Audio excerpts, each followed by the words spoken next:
Hey friends, I filmed a video that is about the 10 things that I no longer buy or spend money on. It was fun and it was lighthearted. That one has been already posted. Hope you check that out after this one if you haven't seen it already. This is kind of like a follow up or a counterpart to that, in that these are 10 things that I will spend money on. Maybe I didn't in the past, but I've come to know that at this age of my life, this is the kind of thing that I think is worth me spending my hard earned dollars on. By the way, for those of you that have been watching the channel, my son, who is 17, he got a job. Yay! Thank you, Jesus. He had applied and applied and applied. The poor thing had applied to well over 50 jobs, both in person and electronically, primarily electronically, because he'd go in person and they'd turn him away and say, no, you need to apply online. Anyway, he went through a number of interviews and finally landed a job at a clothing store that I think he will really enjoy. He started on Friday and was so proud of himself.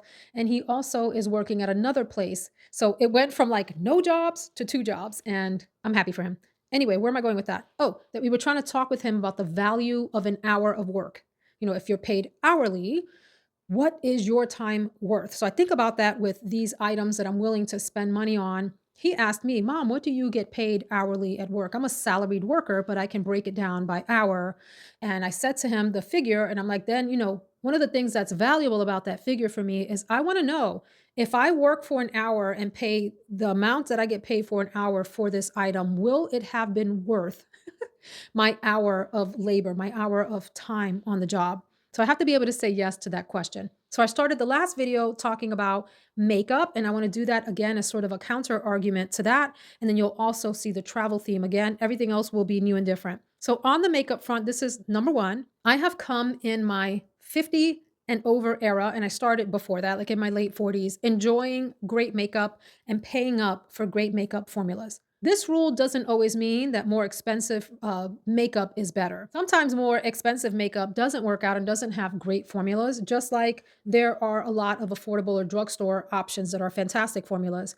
But as I mentioned in the last video, packaging is also important to me. And so that leads me more into the prestige and luxury makeup space than I have been in the past. So that's a big shift from when I first started this channel, where I had a big mix of both affordable and expensive fragrance. I'm more in the direction of prestige and luxury makeup these days. And I'm okay with that because I have also like culled back. That's not the right word to use because my makeup collection is still enormous. I've culled back the brands that I'm willing to invest in or spend money in. Not investing, because there's no such thing as investing in makeup. But I will pay up for good formulas. So in the eyeshadow space, there is one new-ish on the market, and I mean like as in recent years, formula that I think knocks all the others right out of the park. And that is the Byredo palettes, particularly the big limited edition palettes that come out once a year. So there's been, I think one is called Mineralscapes. There is Remembrance, Bibliophilia, Vesuvius, and I want to say there's one more. I might be making that up, and I'm eager to see what Byredo comes out with this year. So they are the big silver ones that have some kind of emblem on the front and huge pans. The formulas in the Byredo eyeshadow palettes are exquisite. They're just the right consistency. They're beautiful and buttery, pigmented, easy on the eyes. They go on like butter. They're so amazing.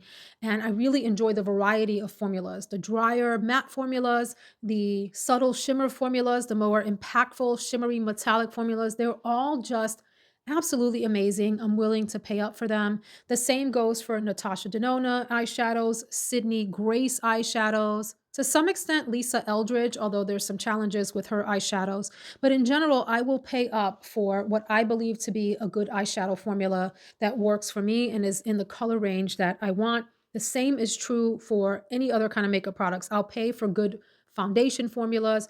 And now I'm in a blush era. So the blush that I'm wearing today is called In Love from Chanel. I'm going to lean in close so you can see how airbrushed this blush looks. So this formula is, oh, I have it right here. Let me show you. Fingerprint magnet here, but here's like the Chanel compact, typical, normal Chanel compact. This is their general powder formula. They also have a cream to powder formula that is exquisite. So this is called In Love. And there is a big difference to me between this eyeshadow and cheaper eyeshadows. And I'm not just talking about eyeshadows that are less expensive, but I'm talking about cheap formulas that have, I don't know what it is. I am not a makeup chemist to tell you what makes a cheap formula. I just know it when I put it on. It's patchy, it doesn't go on well, it maybe doesn't last long. It's overly powdery or overly creamy or something. It's like just not a good consistency. This is exquisite on the skin. It feels like a second skin blush. And the same is true for a number of other blush formulas. Anything, whatever the product is, lipstick, lip gloss, eyeliners, whatever. I will pay up for a formula that does what I want it to do and feels good on my skin. The same is true for nail polish that performs. I no longer purchase cheap nail polishes. I change my nail polish maybe twice a week, sometimes three. And I want it to be quick and easy application and reliable. I think this is called Pink is in the bio. Something is in the bio. It's in the bio, something like that from OPI. I typically stick with OPI at the moment. And my other massive favorite right now is Static Nails. I have used several other formulas and I have a few lingering around the house. Oh, here we have a few. Here's the Static Nail kind of container. This color is called Cherry Bomber and it's small but powerful and mighty. These are like 16 to $20 for a little bottle, but they last me for a long time and it's just an exquisite formula, nice and opaque. You can get sheer formulas too. But they go on well, they're fairly chip resistant and they last a long time. And then I like the OPI formulas of different variety. I tend to go more for a general either matte or shiny look, much less than metallic looks, although I have a few metallic looks. Like this one is one of my favorite fun formulas. This is OPI and it's called Fun Metal. And it looks like a metallic formula on your fingers, but it has a little bit of like class to it as well. I like the color. Anyway, the point being that I will pay up for a makeup experience that I enjoy, that I know is going to be a good, strong formula that's going to last a long time, that has a good shelf life. I pay less for or purchase infrequently clean formulas, makeup from clean brands because they tend to not use preservatives, which is part of what makes them a clean brand. And because I have so much makeup, I need it to last a long time. So let me move on. Along the same lines, I am willing to pay up for a good haircut and color. Present company, present hairstyle excluded. I have a lovely hairstylist that I go to, but she's not, and the salon isn't an expensive salon, but I do like the way she cuts my hair. But I have paid a lot for a really good stylist. I had a fabulous stylist. Her name was Rachel. She left the salon that I used to go to when she decided to have a baby and be a stay at home mom. And I'm really happy for her. But she was an amazing stylist in terms of putting layers in my hair, in terms of her color game, her suggestions for my color and all of that. I really like my hairstylist now, but Rachel is someone that I would pay. Like by the time I left the salon, I was many hundreds of dollars into the hairstyle and the hair color, and it was worth every penny. Whether you have short hair or long hair, having a good stylist that understands your hair, how to frame it around your face, if you have any framing features of your hairstyle or whatever, it's a priceless thing. So, and I also like the salon experience in general. I went to one salon. Oh my gosh, I'll never go back. This woman, when she went back to mix my hair dye and she came back with basically the equivalent of like a plastic ketchup bottle, where it has a little squeezy thing on the top. And she literally just parted my hair and stuffed it in between. And I was like, ooh, this is the last time I'm coming to this salon. That was a situation where you get what you pay for. That's not always the case in a salon. There are a lot of great hairstylists that stay on the more affordable side of things. But more often than not, my experience has been that if I'm paying for a low budget haircut, I'm gonna get a low budget experience all around. The general overall atmosphere of the salon, the way the person does my hair, the techniques they use, the amount of time and care and personalization that happens in your experience. My experience has been that it's more often than not reflected in the price. Not always. Of course, there are exceptions to every rule. Some of you all do your own hair. That is wonderful. And some of you have found stylists that are affordable and kind of break that mold that I'm talking about. But that's just my own personal experience. So I will pay up for a good haircut and color.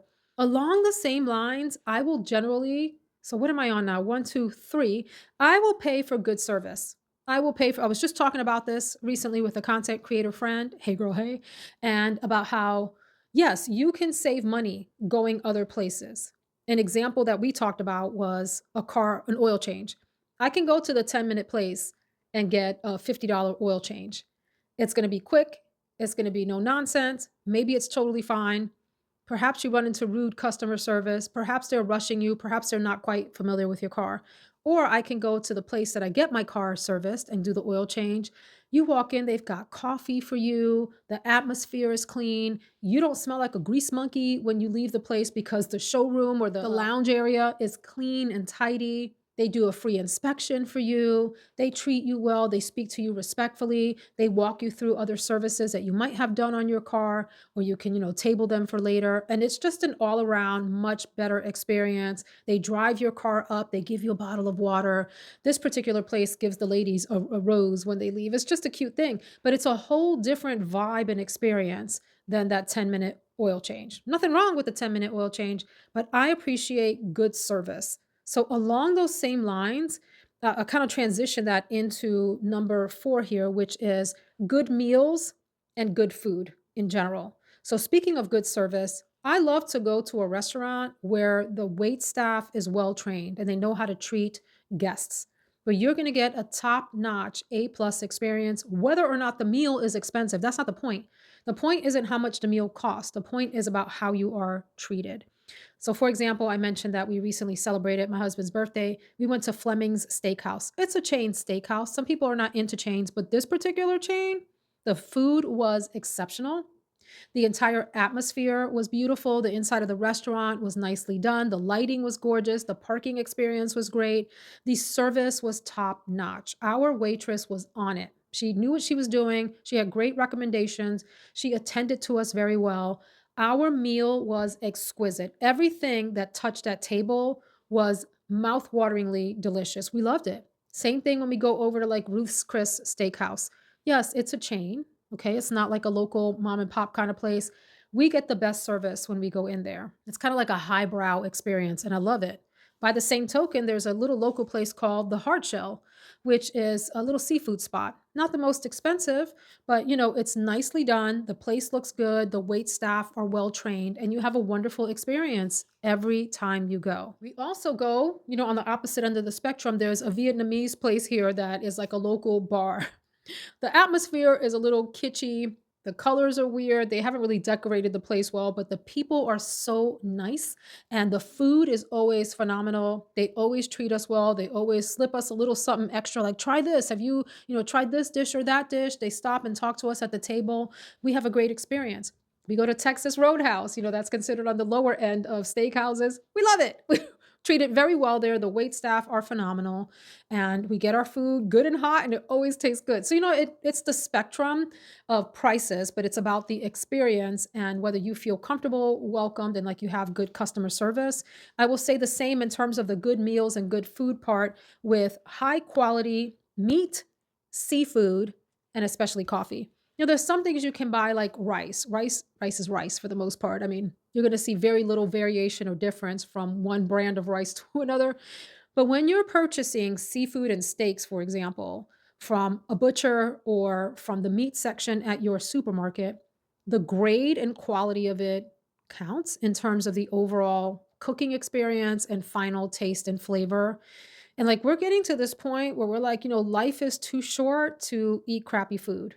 That doesn't mean we always get the most expensive cut. We're not always like grabbing grade A tomahawk steaks. I'm not saying that, but I'm saying that we will pay a little bit extra to have better cuts of meat, high quality seafood, high quality coffee. That's a big one for us because we're big coffee drinkers, that kind of a thing. On to number five, along those same lines, is I will pay for home delivery. I will. I love my Amazon shopping. I am on Ulta and Sephora several times a week shopping or other major retailers like Nordstrom or whatever. Whether I actually purchase or not is another story, as I've mentioned in other videos. But when I do purchase, I really, really enjoy having the item come directly to my doorstep. I feel like it's a luxury thing for me now because I used to go out and shop in store all the time. It can be a very time consuming experience to be in store. I've gotten to the point in my older age where I am sorry if you are a sales associate. I don't like dealing with sales associates. I know that sounds awful. It gives me social anxiety. I don't like to be approached in stores. I want to be left alone. And therefore, when I go into like a big retail store like a Neiman Marcus, and I am constantly approached by sales associates who want to be helpful, it is not helpful to me. I don't like the experience. I feel very uncomfortable. I feel like I'm being watched and like a hawk, you know? And maybe I'm not, but it feels like that. And therefore, I'm uncomfortable trying things out. I feel like I'm not in peace, you know? I don't enjoy that experience at all. I definitely don't enjoy wandering around a mall like I used to in my youth looking for that perfect top to match the XYZ outfit for ABC occasion. I much rather go online to my favorite shops, pick out something I think is going to work, order it, and have it come straight to my house. I really, really appreciate delivery. It's a modern convenience that has completely transformed my time and what I do in my free time. Because, like, an outing to the mall would be an all afternoon or an all morning kind of thing. On occasion, I do still love to walk around a mall. I love the energy of a mall, especially if it's a high end mall that's well appointed. I really, really enjoy that. But in terms of true shopping, the majority of my shopping really does happen online. The other thing I will do is I will order groceries sometimes online, especially if it's staple items that I know we're going to use week after week. I do like a Publix delivery, and it is such a privilege and a beautiful thing to have your groceries come directly to your door and not have to fuss around with going around a supermarket. On occasion, we like to go to like Wegmans. I didn't shop at Wegmans for a long time because their prices are always a little bit more than everywhere else. But recently we've been into it. We've been into like the atmosphere of Wegmans and the variety that we get.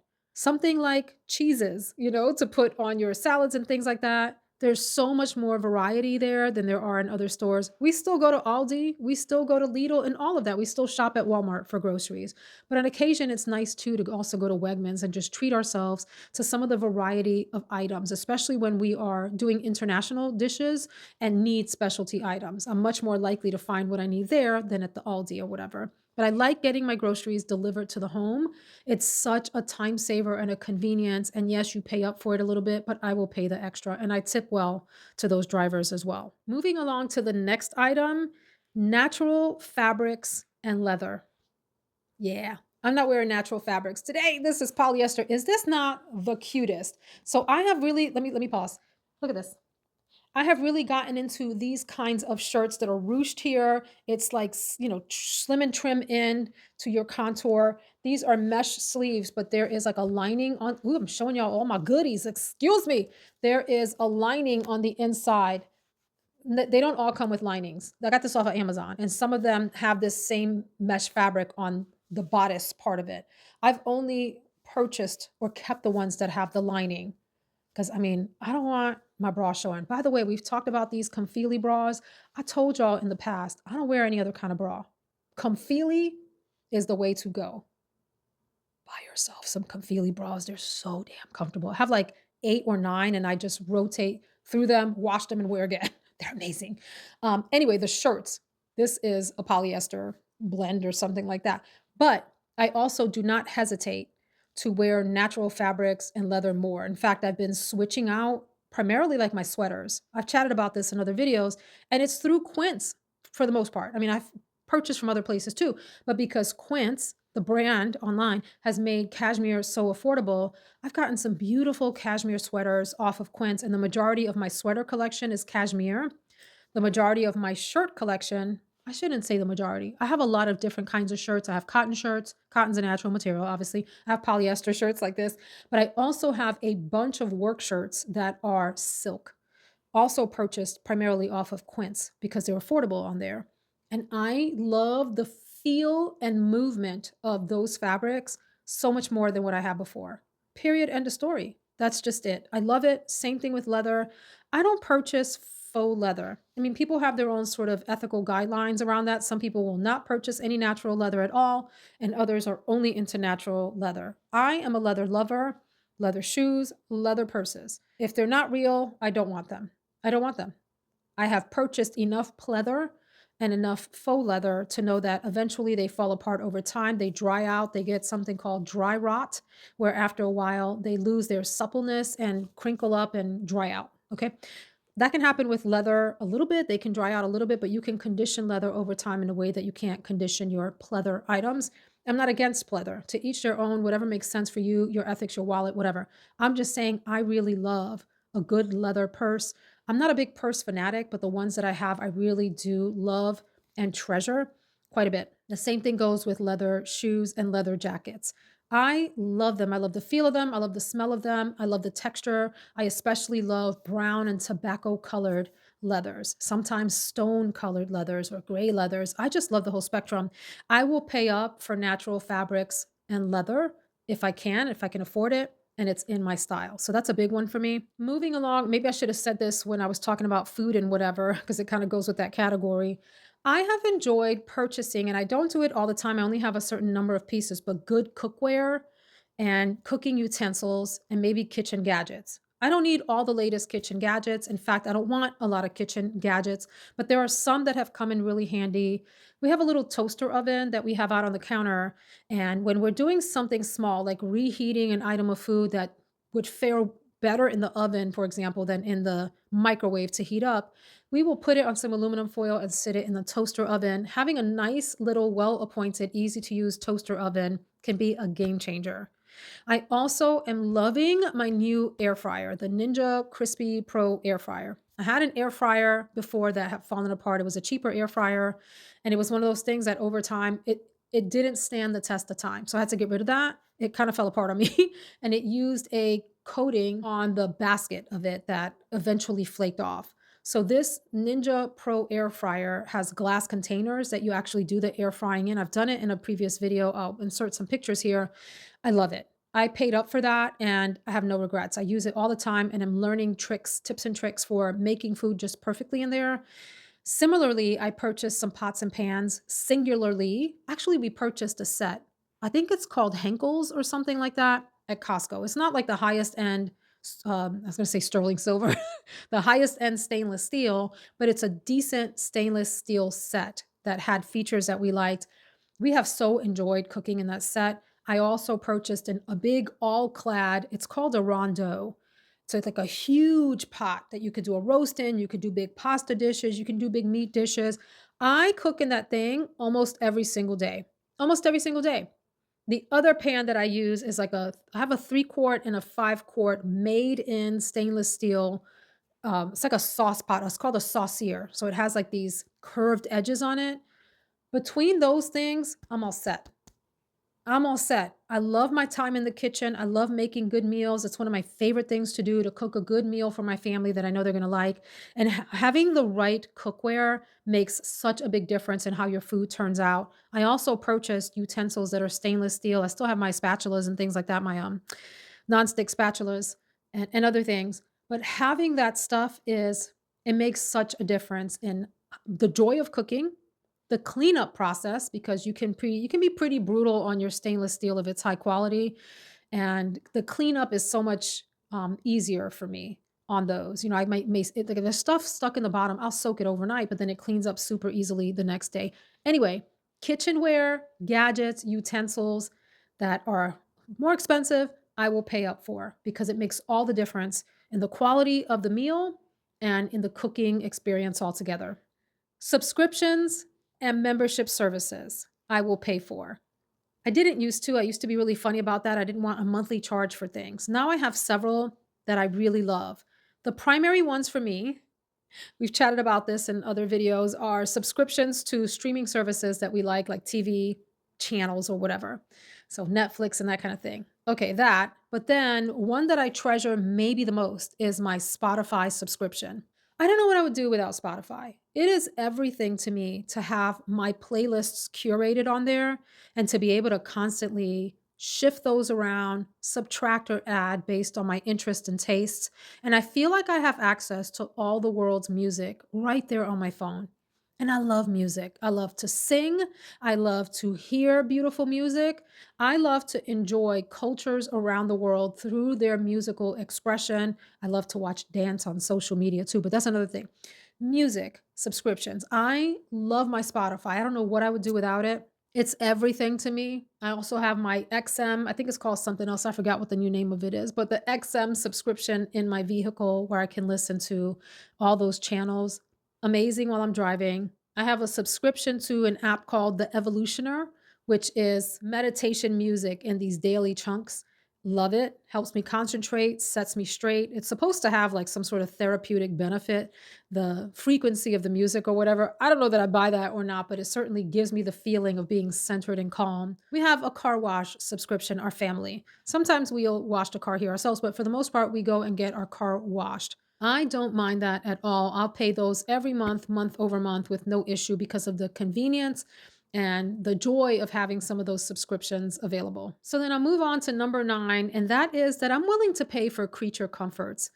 This is one of those areas where, if you grew up in poverty, if you grew up with scarcity mentality, if you grew up in a household where you pinched pennies and watched everything, which in many ways I did, it's like you either learn that you don't deserve those things and you shouldn't pay for them, they're just extra things where you could save money, or you grow up and you then overdo it in the opposite direction. An example of that could be AC, air conditioning. That is a creature comfort I didn't really grow up with. We had fans in our house. They weren't enough in the stifling heat of summer.